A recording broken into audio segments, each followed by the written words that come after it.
കഴിച്ച ഉടനെ നമ്മൾ കിടക്കുകയാണെങ്കിൽ എന്ത് പറ്റുമെന്ന് വെച്ച് കഴിഞ്ഞാൽ നമ്മൾ കഴിക്കുമ്പോൾ ആ ഭക്ഷണം കഴിക്കുകയാണെങ്കിൽ അതിലിപ്പം കറികൾ കഴിക്കുമല്ലോ. കറികൾ കഴിക്കുമ്പം അതിൽ എണ്ണ ഉണ്ടാവും. അപ്പോൾ അതിൻ്റെ ഒപ്പം നമ്മൾ വെള്ളവും കുടിക്കും. വെള്ളം കുടിച്ചിട്ടാണല്ലോ കിടക്കാൻ പോകണം. അപ്പോൾ ഈ വയറിങ്ങനെ നിറഞ്ഞിരിക്കുക. അപ്പോൾ ഭക്ഷണത്തിൻ്റെ മേലെ വെള്ളം നിൽക്കും. ആ വെള്ളത്തിൻ്റെ മേലെ ഈ എണ്ണ നിൽക്കും. ആ എണ്ണയിലാണ് ഈ എരിവും ഇതിൻ്റെ മസാലയൊക്കെ ഉള്ളത്. ആ മസാല ഉള്ളത് ഈ അന്നനാളവും ആമാശയവും ചേരുന്ന ഭാഗത്ത് വന്ന് ഇറിറ്റേഷൻ തരും. അപ്പോൾ അവിടെ ഈ ഒരു മസിലുണ്ട്, അതാണ് അടച്ചു വെക്കുന്ന മസിൽ. അപ്പോൾ ഈ നിറയെ വെള്ളവും കുടിച്ച് ഇങ്ങനെ കിടക്കുമ്പോൾ ഈ മസാല വന്ന് അതിന് ഇറിറ്റേഷൻ വരുമ്പോൾ അത് തുറന്നു കൊടുക്കും. അപ്പോൾ റിഫ്ലക്സ്, അത് ഈ കഴിച്ച ഭക്ഷണവും ആസിഡ് എല്ലാം കൂടെ വരും. അപ്പോൾ എരിച്ചിൽ വരാനുള്ള സാധ്യതകൾ.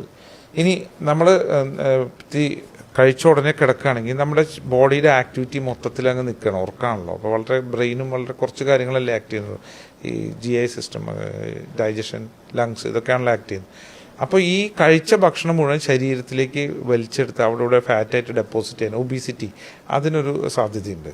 പിന്നെ അതേപോലെ ഈ റിഫ്ലക്സിനോടനുബന്ധിച്ച് ഈ സെക്രട്ടറി വരുന്നതിനോടനുബന്ധിച്ചിട്ടുള്ള ലങ്സിൽ കയറുക ആ വക പ്രശ്നങ്ങൾ കൂടുതൽ. അതായത് പക്ഷേ ലേറ്റായിട്ട് ഭക്ഷണം കഴിച്ചുകൊണ്ട് ക്യാൻസർ വരുന്നൊന്നും പറയാൻ പറ്റത്തില്ല. പക്ഷെ ഇൻ ജനറൽ അവൻ്റെ ഒരു എപ്പോഴും ഒരു 2-3 hours കഴിഞ്ഞ് കിടക്കുന്നതായിരിക്കും എപ്പോഴും നല്ലത്.